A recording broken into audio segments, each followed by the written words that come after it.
Okay. Teka lang, ayusin muna natin ang ating sarili. Ayan. Hello, my dear Taurus! Hello, my dear! Kumusta, mga my dear Taurus? Kumusta ang ating buhay-buhay out there? Out there in the rainbow. Somewhere dapat yun. Somewhere over. para decision pala palit ng lyrics. Okay. So, hello my dear Taurus. Hello mga my dear Taurus. Kumusta mga my dear? First 15 days of February 2025, mga my dear. This is from January, February 1 hanggang February 15, 2025. And of course, mga my dear, this is a general reading. So, munting paalala lang mga my dear na ang gagawin natin today, not tomorrow, but today, ay general reading. So, hindi to 100% na magre-resonate para sa ating lahat. So, please mga my dear, lower your expectation pagdating po sa mga general reading. Ang sakit ng daliri ko, napukpuk ko siya. Anong tawag sa ganon? Syusyunga-syunga. Napukpok yung sariling daliri. Dahil tawag doon, di ba? Syusyunga-syunga. Okay, my dear. Kunin ko muna yung mga oracle cards mo, ha? Kapit ka lang dyan. Kapit ka lang. At kukunin natin ang iyong mga oracle card. Ano daw? Oracle card.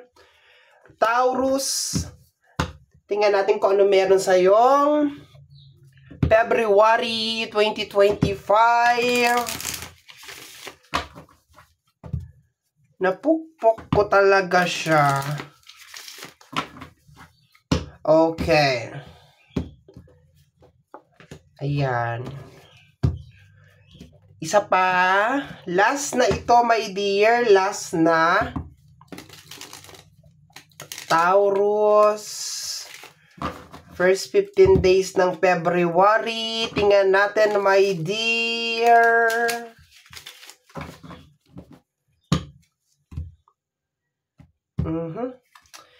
Okay. Kompleto na. Kompleto na ang ating oracle cards. Umpisa na natin, my dear. First card is charan! Children. I believe the children are future. Teach them well. An apology. Okay. Apology. Okay. I hide behind material things, and I just wish things were different. Okay, my dear. Ang nakukuha ko dito, my dear, is your inner energy. Okay, yung inner papunta saan? Munti ka na ako makapagsalita ng mali na naman dito. Okay, papunta to, my dear, sa yung inner energy, my dear. Okay, so nakukuha ko dito, my dear, na napaka-importante, my dear, sa first 15 days of February, na kung nakagawa ka ng mga pagkakamali, that you need to say sorry, okay? Or mag-sorry ka, or ikaw, my dear Taurus, ay matuto din magpatawad sa mga tao na nakagawa sa'yo ng hindi maganda. Yun ang nakukuha ko, my dear. Parang, ang overall na energy dito, my dear, is more on parang lahat tayo nagkakamali. Walang perfecto, my dear. Nobody is perfect, okay? So, my dear, kung ikaw ay nakagawa ng pagkakamali, it really doesn't matter kung matanda mo yan nagawan mo ng hindi maganda, or mas bata sa'yo, my dear, yung nagawan mo ng hindi maganda. It is always better, or mas maganda, my dear, na humingi ka ng tawad. And huwag kang magtago, my dear Taurus, na parang walang nangyari, okay? Or wala kang nasabi, or wala kang nagawa, my dear, na na mali. Kasi once again, nobody's perfect, my dear, okay? And I just wish things were different. Yes, my dear, minsan talaga may mga pangyayari sa buhay natin, my dear Taurus, na sana hindi na lang ito yung nangyari, sana hindi na lang ganito. Pero it's never too late. Okay? Hindi pa huli, my dear, ang lahat para baguhin kung ano man tong bagay na hindi mo gusto. I think it's more on acceptance, okay? And of course, pagpapakumbaba, my dear Taurus, yun na nakukuha ko dito na energy, okay? Na lahat tayo ay bound to make mistakes, to create mistakes. Nobody's perfect, my dear. Pwede kang humingi ng tawad sa sarili mo for doing wrong things. Pwede kang humingi ng tawad sa ibang tao for doing wrong things sa kanila, okay? Or saying wrong things sa kanila, my dear. Pwede naman din, my dear, reverse energy na baka you are expecting for somebody na mag-apology sa'yo, my dear. Kasi may mga nararamdaman din ako na mga traumatic, my dear, na energy dito sa reading natin na may kinalaman sa pagkabata mo, my dear. Okay? So, dalawang very strong na energy ang naglalaro dito. Okay? So, tingnan natin, my dear, palawakin natin yung iyong reading, my dear Taurus. Baka yung iba sa inyo is meron mga traumatic na child or parang nung bata ka pa, my dear. And it's about time, my dear, to face kung ano man yung traumatic na yan. Okay? Baka yun yung nakukuha ko, my dear, na nag-e-expect ka na may tao na mag-apology sa'yo. That is the second energy, my dear, na nakuha ko, okay? Yung traumatic na energy and you are expecting na kung sino may nakagawa sa'yo ng trauma na yun is magsusorry siya or mag-apology siya. Pero ang nakukuha ko kasi, my dear, is you don't need actually na mag-apology sa sa'yo personally. It is just more on parang kailangan mo na lang siguro tanggapin, my dear, na may dahilan kung bakit nangyari sa'yo yon sa murang edad, sa bilang, parang very, very young yung energy mo dito, my dear, okay? So, sana hindi ka nakukompuse sa sinasabi ko, my dear, because I'm receiving two different energy, my dear, okay? Once again, first 15 days of February, learn how to accept, my dear Taurus, na tao ka at nagkakamali ka. Okay? At posible din magkamali yung ibang tao sa'yo. Importante ang forgiveness and importante din na manghingi ng apology. If just in case, my dear, meron mga tao na nakagawa sa'yo ng hindi maganda, especially noong bata ka pa, I think this is the time, my dear, to forgive them and para makamove forward ka na, my dear, doon sa kung ano man yung bagay na gusto mong mangyari. Okay? So, yun lang ang nare-receive ko. Hindi ko alam kung saan galing yan, my dear, pero I'm just receiving a random message, a random energy from this set of cards. Taray, di ba? English. Okay? So, let's go tayo, my dear Taurus. Additional message tayo. 8 cards tayo. Okay. Parang face your fears then for some of you, my dears. About time na harapin na ninyo yung inyong mga kinakatakutan. Okay? And nakukuha ko rin dito, my dear, na it's not too late na maitama ang mga bagay-bagay sa buhay mo. Okay? This is the time na pwede mong umpisahan na itama yung mga bagay-bagay, my dear Taurus, sa buhay mo. Medyo malalim yung reading, my dear. Very serious. Okay? So, let's go tayo, my dear. Let's get your 8 cards. Okay? Kunin na natin, my dear. We have here the energy of the 8 of Cups. Okay? So, eto, my dear, kung makikita mo, ikaw yon, tumatalikod ka sa 8 of Cups. This is more connected or mas resonated sa energy ng emotion, my dear. Okay? So, sinasabi dito, my dear, na it's about time kung meron ka mga traumatic experience when you are young or nung bata ka pa, my dear, it's about time to let go of this emotional stress or emotional burden. Okay? Kagaya na sinasabi ko kanina, my dear Taurus, minsan hindi na natin kailangan, my dear, na marinig personally yung apology doon sa mga tao na nakagawa ng hindi maganda sa atin. Minsan, it is just doon na lang tayo sa tama. Sa tamang gawin, my dear Taurus. Tamang gawin is yung parang total lumipas naman na eh, matagal naman na eh, patawarin na, parang ganon, okay? And just move on, parang ganon. Okay? So, let's go, my dear.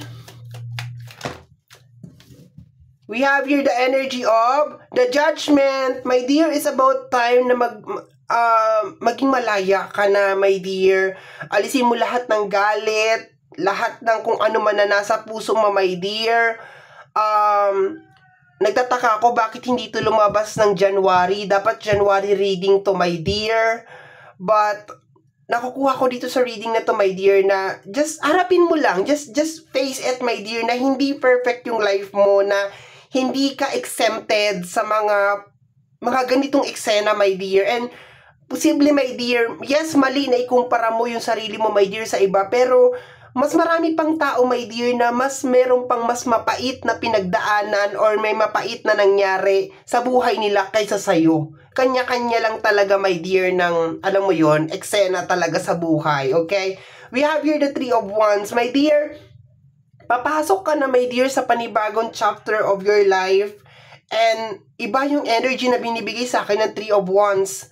I can feel, my dear, sa energy ng Three of Wands, yung success, I can feel a lot, travel, parang life-changing, my dear, ang February for you, okay? Pero magiging life-changing lang to, my dear, kung magkakaroon ka ng acceptance na hindi ka perfecto. Ayoko kasi, my dear, na parang mag-point out na may mga tao talaga na intentionally gusto kang saktan kasi hindi ka naman din perfect, my dear. Makakagawa ka talaga ng mga mali. Kung alam mo, my dear Taurus, you are listening as of this moment na may mga tao kang nagawan ng hindi maganda, it is okay, it is advisable na mangingi ka ng tawad sa kanila. Okay? Just for a peace of mind. Kahit hindi na siguro hindi na mag-reply sa'yo o hindi ka napansinin, at least maramdaman mo lang nung tao na yon na nagsisisi ka doon sa ginawa mo sa kanya. Okay? My dear Taurus. And if reverse energy naman yung nangyari or sa kabaliktaran naman, my dear, if somebody nanakit sa'yo, especially yung very traumatic, my dear, na energy nung bata ka pa. Kasi meron ako nararamdaman dito, my dear, na energy na parang meron daladalang traumatic, mabigat na energy galing pa nung kabataan niya. And parang nag-expect yung energy na yon na parang magsusorry or parang mag-apology or parang i-admit or tatanggapin na nagkamali kung sino man yung tao na yon. I think, my dear, hindi worth it. Hindi worth it, my dear, na hintayin mo na mag-apology yung isang tao sa'yo. Parang, alam mo na mali yung ginawa niya. So, therefore, parang, diba, just let the time. Hayaan mo lang, my dear, yung oras na magpa-realize sa kanya, my dear, na mali yung ginawa niya. Ang pinakamahalaga kasi, my dear, ang pinaka-point kasi ng reading na to, my dear, is yung energy ng forgiveness, yung paghingi mo ng tawad, if just in case nakagawa ka ng hindi maganda, at yung pagbibigay mo ng pagpapatawad dun sa mga tao, my dear, na it really doesn't matter kung intentionally nilang gustong saktan ka or gawang ka ng hindi maganda or hindi man nila sinasadya, my dear, na saktan ka. Kasi hindi ka pwedeng pumasok sa panibagong chapter of your life, my dear Taurus, ng ganyan ang energy mo. Okay? So, let's go tayo, my dear. Kung makikita mo yung dalawang character natin, my dear, pareha silang nakatalikod. Which is, ibig sabihin, hinahanda ka na, my dear, sa panibagong opportunity of your life. February, first 15 days, my dear, is a life-changing changer. Charger, okay? Para sa'yo, my dear Taurus. We have here the Three of Pentacles, energy of collaboration, okay? Nakukuha ko rin dito na parang meron kang pinuput up na something or meron kang pinoproseso or meron kang ginagawa, my dear. Itong reading na to is parang ina-assure lang talaga, my dear, na walang magiging blockage dito sa kung ano man tong papasukin mo at gagawin mo, my dear, sa first 15 days of February, that you are already healed, na nakapag-forgive ka na, and at the same time, wala nang kahit anumang negative na energy sa loob ng iyong emotion, my dear. Okay? So, let's go tayo. Napakaseryoso ng reading na ito. Okay? let me see, my dear. We have here the 8 of Wands, my dear. 8 of Cups and the 8 of Wands is energy, my dear, na may mga parating na opportunities for you sa first 15 days of February. And I think baka mag-start to mga around 4, 5, 6, 7, mga ganon. Okay, dyan siya mag-start. Na parang may mga something na mga opportunities, okay, my dear, na parating sa'yo, my dear. And ang nakukuha ko lang dito, my dear, is just i-grab mo lang yung opportunity na yan dahil gusto mo mag-start ng something, gusto mong ayusin yung buhay mo, gusto mong baguhin yung buhay mo. Sabi mo dito, I just wish things were different. Eto na, my dear. Ito na yung pagkakataon para mabago mo, my dear.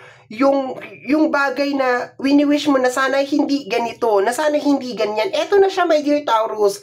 Ang kagandahan, ang ano lang dito, my dear, is kinakailangan talagang mag-let go ka doon sa kung ano man yung pressure. Let us just call it pressure, my dear, sa'yo. Kasi I think yun yung energy, my dear, na nagpapabalik-balik sa'yo kung bakit talaga hindi nagko-continuous na nagpo-flow yung buhay mo or hindi siya talaga umaakyat, my dear. Because may something na part ng puso mo, my dear Taurus, na parang hindi pa talaga siya nag-heal or parang denial na stage or parang may pride, may galit, halo-halong definition or energy yun nandoon, okay? But anyway, stick na lang tayo dun sa energy ng paghingi ng tawad at pagpapatawad, okay? So let's go tayo dun, my dear. We have here the Wheel of Fortune. My dear, congratulations, my dear Taurus, okay? Medyo emotional tong reading na to because, it's more on letting go, my dear, sa isang bagay na parang ayaw mo talagang bitawan ng katagal-tagal. Kasi parang akala mo kasi parang hindi deserve na bitawan my dear Pero, hindi na talaga siya dapat kasama ngayong taon na to, my dear Taurus. Dapat you should let it go. You should release it, my dear. Kung galit yan, kung ano man yan, you should let it go, my dear. Okay, meron kang Wheel of Fortune, partner ng ating Judgment. So, ibig sabihin, my dear, iikot ang ruleta para sa'yo. It's a very, very nice energy. Okay, last 2 cards na lang tayo, my dear. We have here the energy of the Tower, okay? So, in the 3 of Wands, merong kinakailangan mag-end para meron ulit mag-start. Yun ang nakukuha ko, my dear. Okay? Meron kang kinakailangan na bitawan para meron namang kinakailangan mag-start, my dear. Kung wala kang willing na parang i-offer or i-promise sa mundo, I think wala kang makukuha in return. Okay? Kailangan ng give and take, my dear. Yun na nakukuha ko lang dito. Merong kinakailangan mag-tower para meron kang kinakailangan umpisahan. Merong kinakailangan mag-end and then meron bago meron umusbong na something nice. Parang halaman lang yan Putulin mo yung halaman, tapos diligan mo ng diligan, uusbong ulit, my dear, yung halaman. At mas maganda pa, my dear, kaysa dun sa previous na halaman, okay? I'm setting some example para mas maintindihan mo pa, my dear, yung reading. Okay? Last card tayo, my dear. Last card, we have here the energy of the King of Cups. Okay, my dear? This is the understanding na energy, very loving, very understanding, my dear, na cards. Okay, so sinasabi dito, my dear, na kailangan mong unawain, my dear, na lahat yun nangyari dahil nakatakda yun na mangyari. If somebody hurts you, nakatakda yun na mangyari. And just in case, my dear, na meron ka naman nasaktan na tao, it is a part, okay? Ang mahalaga lang dun is kailangan lang talaga magkaroon ng acceptance na nakagawa ka ng hindi maganda sa ibang tao, and at the same time, merong ibang tao na nakagawa din sa'yo ng hindi maganda, and kinakailangan na nating isarado yung libro na ito, itong pahina, by dear, ng libro na to, kasi kinakailangan na naman natin magbukas ng panibagong pahina ulit ng libro, okay? We have here the energy of the Hangman, okay? May mga tao, my dear, talaga na hindi magiging masaya para sa'yo, and it's given, kasi you are living on this planet Earth. Pero hindi ibig sabihin nun, my dear, na kinakailangan natin silang patulan lagi. Okay? So, life must go on, my dear. Harapin natin kung ano man yung mga bagay na posibleng mabigat. Okay? Ang haba na ng reading na to, my dear. Ayoko nang dagdagan ng dagdagan kasi masakit na sa brain cells or masakit na sa ulo. Okay? So, my dear Taurus, yan ang reading mo para sa yung first 15 days of February. Somehow, my dear Taurus, kung nagustuhan mo to, especially kung napadaan ka lang, don't forget to subscribe. Pagkiklik lang, my dear, ang notification bell para ma-update ka sa aking mga upload. Kung napapanood mo to sa ating YouTube channel. At kung napapanood mo naman to, my dear, sa ating Facebook page, huwag na mag-anilangan na mag-like and mag-follow sa ating Facebook page. Free to like, free to share, free to comment sa lahat ng ating mga videos, mga my dear. Once again, my name is RJ, also known as Apo J. Maraming salamat po, and until next time, bye-bye! Thank you, my dear!